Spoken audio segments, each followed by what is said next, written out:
weight here? I don't know.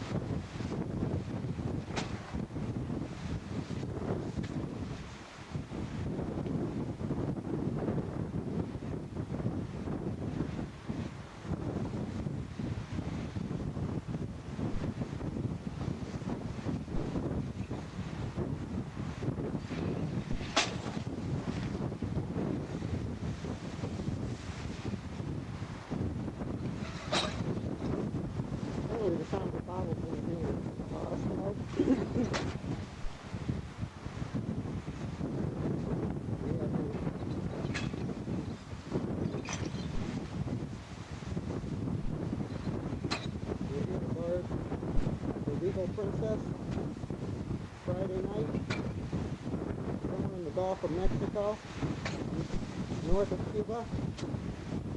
You see all the plastic bags, you can hear the sound of bottles and cans hitting the water, coming out with increasing frequency.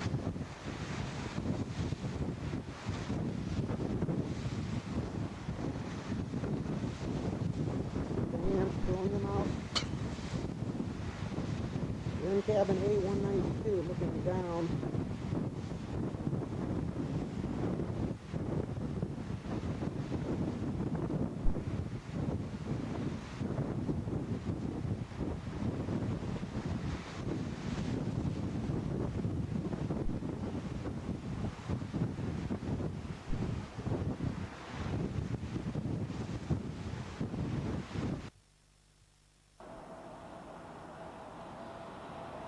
Ready mixed concrete.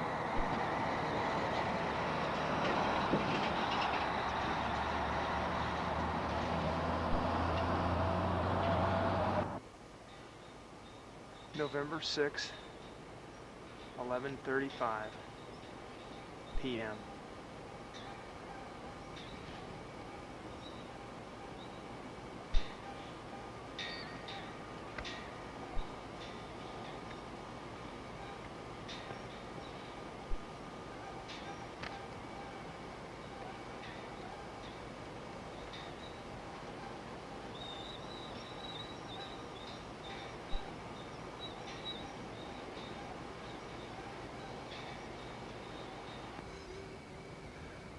November 6th, 11:40 p.m.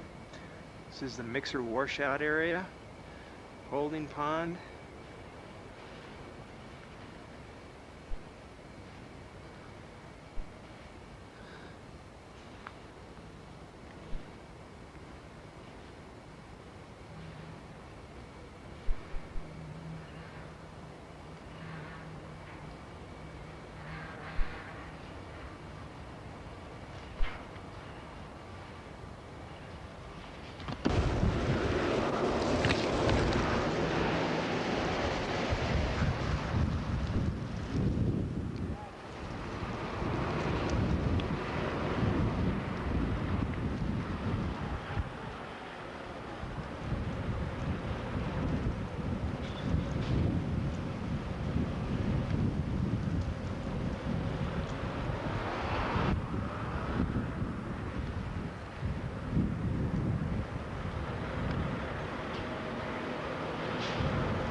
What's that?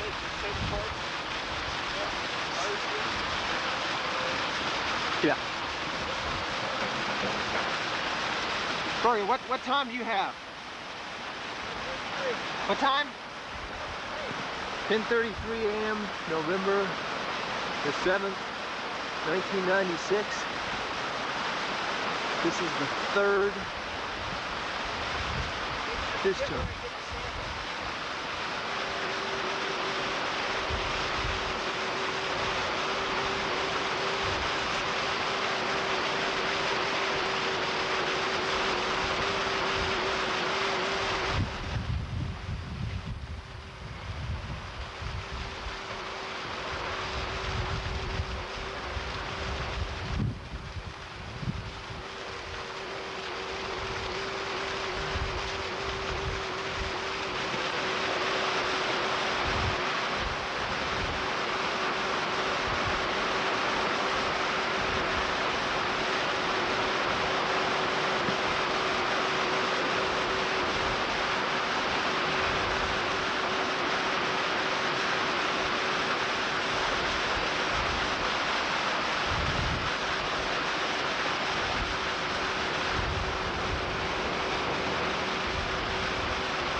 time again?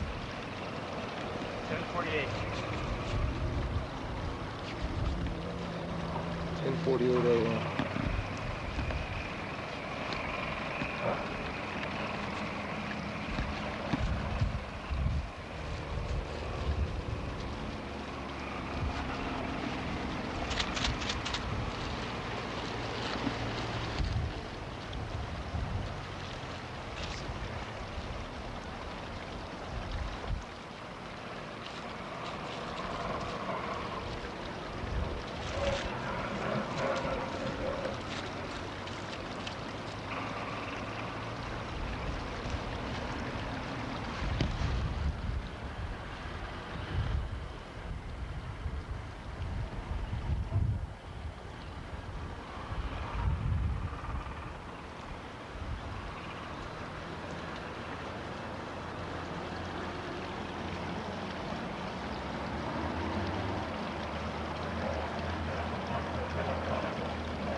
Titanic.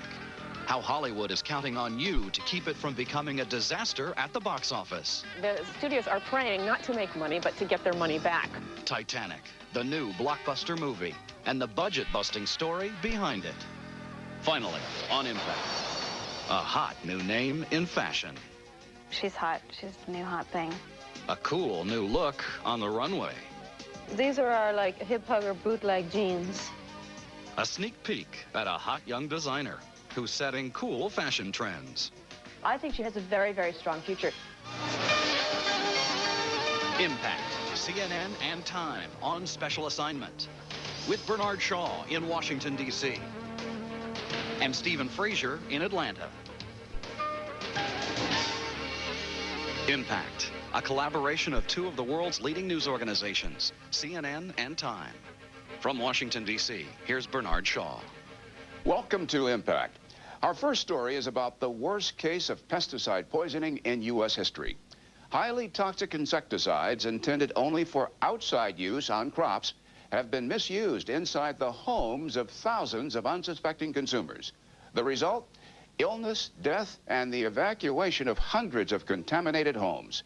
The cost of the cleanup, millions of government dollars. And Americans are paying the price. Here's correspondent Mark Felstein.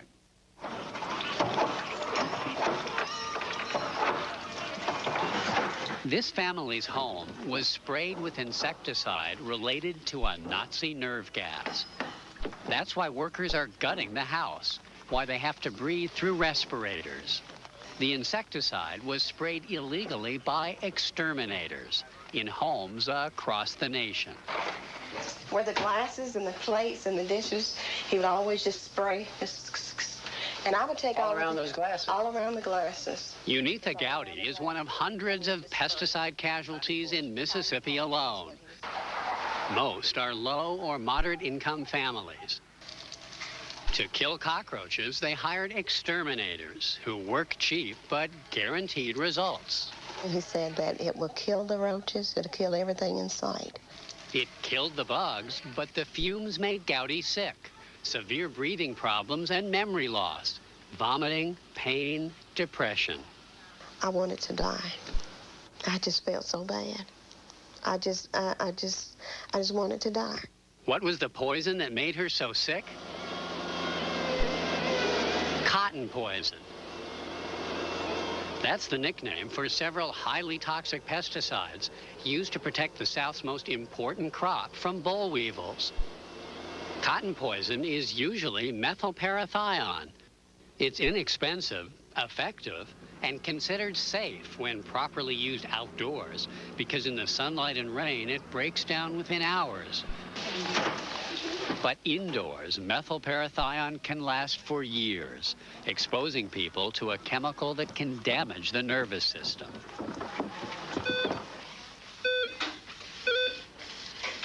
After 6-year-old Angel Speaker was exposed to cotton poison, she began having brain seizures. It's like something that's in your eyes and burning. I knew something was wrong. She started having them like every 30 minutes. Didn't sit up, just like slumped over, real limp. She even had them in her sleep. Angel's doctor isn't sure what triggered the seizures, but her parents blame the exterminator's cotton poison for making the entire family sick. The long-term effects of cotton poison are still not known. Angel has always tried to be brave. She would hug me and say, "Don't cry, Mama. I'll be okay."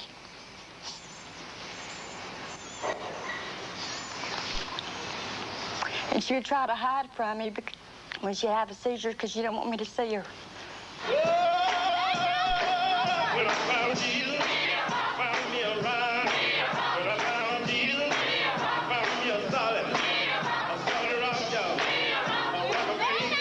Cotton poison killed Minnie Lou Rudd. The 73-year-old grandmother was a pillar of her church in rural Mississippi. Mrs. Rudd's family says she died after buying $15 worth of insecticide from a woman known around town as the Spray Lady. The chemical endosulfan, another cotton poison, is not supposed to be used in homes. but it was sold anyway, illegally, in this milk jug with no warning label. Mrs. Rudd confused the white poison with her groceries. She made a mistake and put it in her refrigerator, thinking that it was milk. She drank just enough to realize her mistake. She said, Lord, I think I died now. Minutes later, she began having convulsions and sank into a coma. It took my mother's life. People just going around selling to the low-income houses people, and they don't care nothing about them. They just making that dollar. Here in Mississippi, state officials, as well as the U.S. Environmental Protection Agency, are supposed to regulate pesticides to protect the public. But our investigation found that weak laws and weak enforcement have allowed the dangers of cotton poison to spread to cities around the country. Now, authorities are finally cracking down, trying to make up for years of inaction.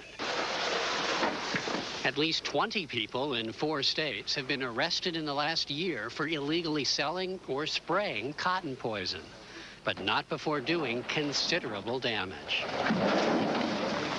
More than 2,000 people have been evacuated from their homes. Taxpayers are footing the bills, $70 million for the cleanup. Millions more for the criminal investigations and trials.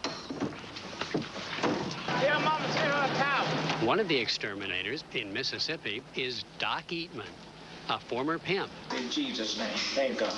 Turned part-time preacher. That's where you spray. Yeah. Turned exterminator. Eatman sprayed methylparathion indoors. Did you dilute this stuff? No, I didn't. I sprayed it straight. Sometimes in concentrations 350 times what's used in cotton fields. Did you ever read the label? No. On the cotton poison? I couldn't read it that well, no. You couldn't read it? What about the skull and crossbones? Who? I never took notice of that harm anybody. It didn't bother me. The White House right here, the house right there, I sprayed that. Paul Walls, another Mississippi exterminator, sprayed cotton poison hundreds of times in homes, churches, restaurants, daycare centers. This is a nursery. They moved out the nursery.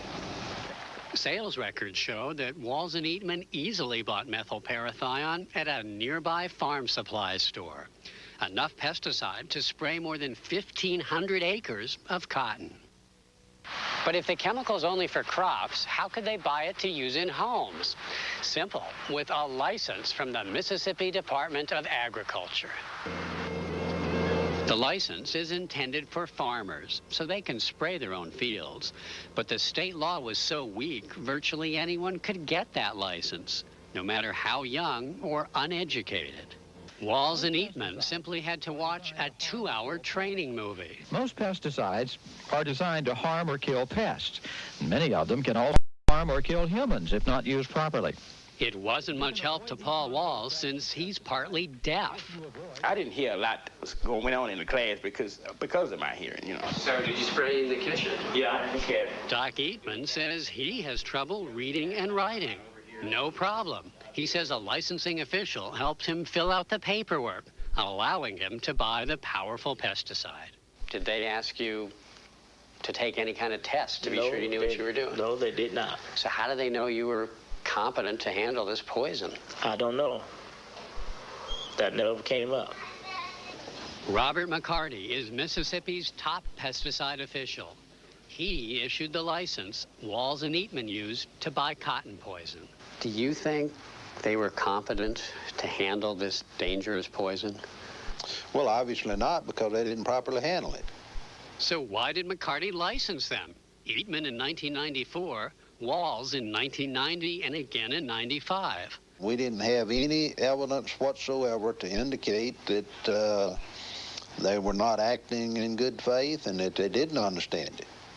But as far back as 1991, McCarty's own staff warned that Walls was violating the law by spraying various pesticides in homes. So the state sent Walls a letter and asked him to stop. So the letter you sent didn't do any good, did it? Well, it certainly didn't stop him from working. So Walls continued to spray his way through southern Mississippi. 3 years later, a state inspector found that Walls was engaged in pest control activity again. This constitutes a potentially dangerous situation, as well as a violation of state regulations. Please take all actions available. In fact, just 10 months later, you personally renewed his certificate to buy cotton poison. Isn't that what that document shows? And we did not have any evidence at that time to go to court or to enter an administrative proceeding against him that would keep us from issuing his certificate. Even though your own inspector had found that he broke the law and that it was dangerous. That wasn't enough to pull his license? We didn't have enough evidence to go into court at that time. Finally, after complaints from consumers last year, Mississippi authorities and the EPA's Criminal Investigation Division took Walls to court. He and Eatman were sentenced to prison. I took everything out of the kitchen. They're now out on appeal. Meanwhile, the state of Mississippi has strengthened its regulations and stepped up enforcement. He restored my soul. He led me in the paths of righteousness in his name's sake. But it all comes too late for the victims of cotton poison. Thy rod and thy staff, they comfort me. They are still trying to rebuild their lives. It's broken our hearts. We're not knowing if our little angel will ever be the same.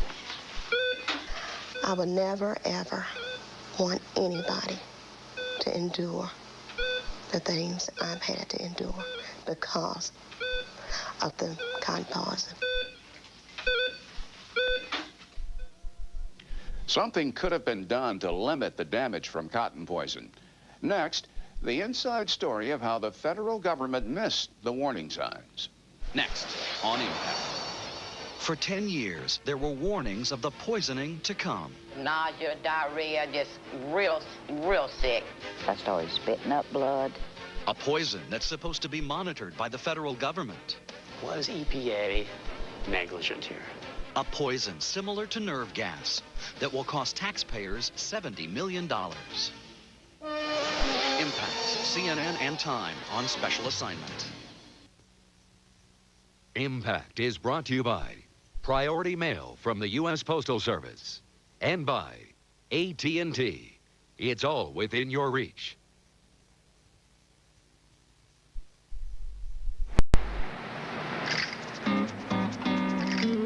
If I ran the post office, there'd be a way to send paperwork and merchandise overseas that gets attention.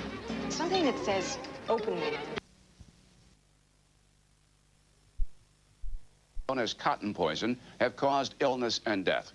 The U.S. Environmental Protection Agency is spending at least $70 million to decontaminate homes and businesses from the Gulf Coast to the Great Lakes. But an impact investigation found that much of the cost to human health and to the federal treasury could have been avoided.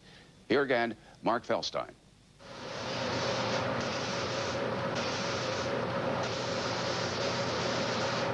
Last year, nearly 450 Mississippi homes had to be evacuated because they were dangerously contaminated with methylparathion. I started spitting up blood. Nausea, diarrhea, just real sick. Real severe migraines. Most of the victims felt better after getting out, but no one knows the long-term effects of being exposed to a chemical related to nerve gas. They said that it was a wonder we were both still living because it was that dangerous. The poisonings here in Mississippi and the multi-million-dollar cleanup that followed were bad enough. Even worse is the fact that they could have been prevented. Prevented if only federal officials had responded to the warning signs. The Environmental Protection Agency is supposed to track pesticide misuse. But for years, it missed the pattern of methylparathion poisonings around the country. For example, throughout the 1980s in Mississippi, this exterminator sprayed cotton poison in so many homes, state officials worried he might kill somebody. Newspapers warned about the problem, but the EPA never noticed. 1991, Georgia. 6 children went to the hospital after an exterminator sprayed a home with methylparathion. But again, the EPA didn't know. 1992, Louisiana. State authorities charged 4 men with selling 500 gallons of methylparathion. They bootlegged the pesticide in 8,000 empty whiskey bottles. Once again, EPA headquarters was unaware of the crime. I think that the track record in the past has not been something to be proud of. Lynn Goldman has been the EPA's top pesticide official since 1993. I think that the agency did not expect there to be that kind of criminal misuse of a pesticide. By the mid-1990s, EPA's ignorance came back to haunt it. In 1994, near Cleveland, Ohio, an exterminator exposed more than 1,000 people to methylparathion. The EPA spent $22 million to decontaminate more than 200 homes. But officials in Washington still didn't realize there was a larger problem. Initially, the judgment call of the pesticide program was that this was not a national problem, that this was a very isolated situation. But some EPA staff surveying the problem in the field worried. A memo warned, so far we've been lucky, but this has the potential to explode at any time. It did explode, didn't it? Didn't it? I don't know if I'd call it an explosion. The following year, in Detroit, more cotton poison. Again, families had to be relocated. Again, taxpayers paid for the cleanup. And again, there were warnings within EPA. Diversion of methylparathion is not an isolated situation. If a product cannot be properly used, it should be removed from the channels of trade. But the warning was not passed to the top officials who could have banned the poison. Finally, in 1995, EPA officials in Washington called a meeting with the company that makes methylparathion. They discussed ways to prevent future misuse. But the negotiations would drag on for yet another year, while exterminators continued to poison more and more people.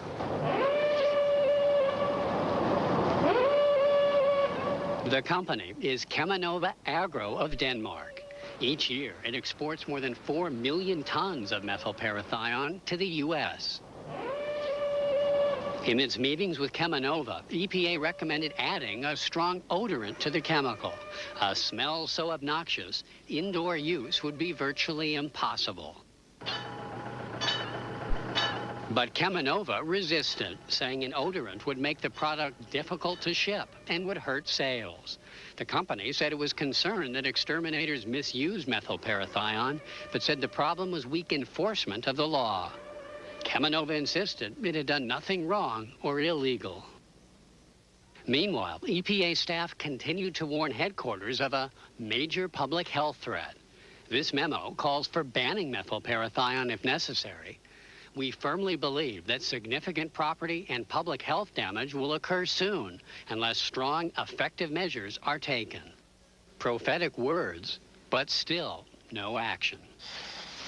You know, there's simply no excuse for this. Jay Feldman runs the National Coalition Against the Misuse of Pesticides. He reviewed the internal EPA documents that we obtained. The staff at the agency is shouting at the top of its lungs, and still no response.